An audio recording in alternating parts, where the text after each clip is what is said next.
But to get that Series Right. A, that's already a big accomplishment. What were the metrics? Because at the end of the day, it's all metrics driven and milestone driven.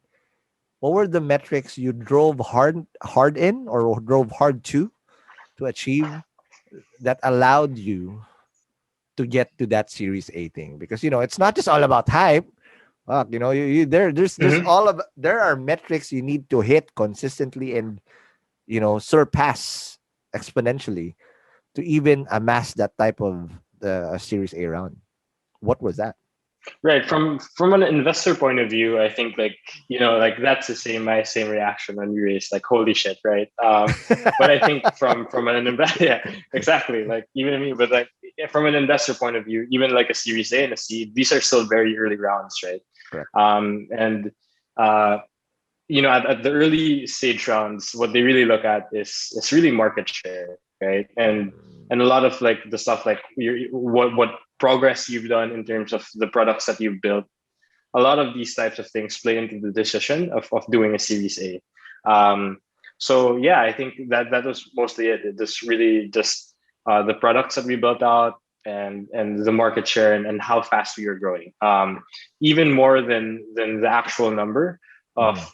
payments that we were processing was the growth rate, right? So they might squint at the actual number, but if you're growing at a really rapid rate, Mhm. that's a really good sign. Yeah. Got it. Now, last question before we take our last break and talk about the 335. I want to understand. Let's go. Okay, Yeah. it can't just all be you, four horsemen. Okay, you had to build a team. I want to understand also Yeah. how you built the team to support this type of growth because it is Yeah. hard to build a freaking superstar team. Very hard, Right. especially if you're Sure. growing this fast. It's scary. What type of Yeah. people did you get on the boat to even get you to that level of Series A? Because after that, I'm pretty sure you doubled down. What was that like? Yeah. I think that's a really interesting question because like I think when you hire for companies like Baymongo, it's a SaaS company, Mhm. there aren't any, for example, if you're hiring like a sales lead for SaaS, you couldn't find any. In the There's Philippines, they just nobody. don't exist, You right? have to So build them. there's nobody, right? Exactly. You need to take a bet on the right people, right? People Mhm. who are self-starters and people who can learn on their own. And I think that's one of the things that we did correctly early on. We bet on young people who really could take ownership of their roles. Yeah, shout out to my team, for example, like our sales lead Josh.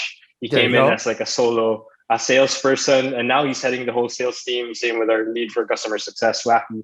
These are people who were able to wear multiple hats at the start, but really took the initiative to learn everything about SaaS sales or SaaS customer success and all of these things from the ground up. If you went and tried to find someone senior to lead your sales team, for example, they would only be stuck in how it was done, right? But you're Correct. building something new. And then I think the bet is really on the people and their willingness to sort of learn or grow into the role as the company grows, right?